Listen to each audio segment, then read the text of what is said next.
Hey, how y'all doing? This is Hunt 919 Truth to Sports coming to you with another segment. And this is the segment that I do called Ex Colorado Bus Update. And this person actually came from a request in the comment section. I've been getting a lot of feedback with these segments and a lot of comments. And this one that they wanted to know about was Bishop Thomas. Bishop Thomas, by the way, he is at Georgia State right now. He's a defensive tackle, but he's at Georgia State right now. I knew that's where he was. I just didn't think to do one of these segments on him. And then once I got a request in the comment section, I dug a little deeper into it. So to put in perspective who he was one of the first wave of transfers that Coach Prime called his Louis luggage that came in, in the transfer portal. He came from Florida State, so he came in with a lot of expectations because he did come from Florida State. He was a great personality piece, a great personality person. He had a tooth missing in the front of his mouth. Well Off Media always had the cameras in front of him. He became a fan favorite. I know I really liked him. I mean, he made it enjoyable to watch. Well Off Media.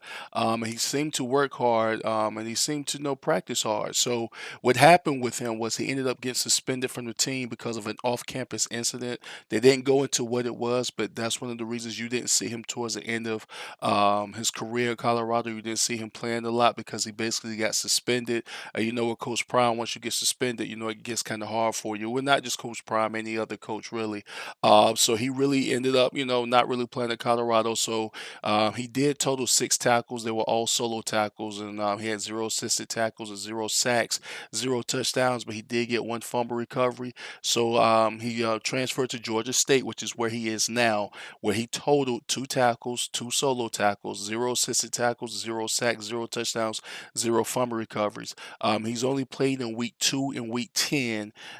So he obviously is not really getting any stats. His team did finish 3 and 9. They finished set in 7th place in the Sun Belt Conference.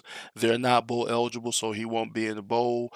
So from the 3 schools he's been to, Florida State, Colorado, and Georgia State, he's recorded no stats really. He doesn't play a lot, and I don't know if it's a talent thing. I don't know if he stays in trouble. It's really hard to tell with him, but he is on their roster. I will be watching him during the transfer portal time. The transfer portal opened up, I think it was this Monday, if I'm not mistaken. So I try to keep my eye on that to see if he's in the transfer portal again. But from my experience of watching this, that's 3 strikes. I don't know if he go into the transfer portal if somebody will pick him up again because he has no stats, he has no film. So I'm pulling for him. It was a player I liked and a lot of other people liked.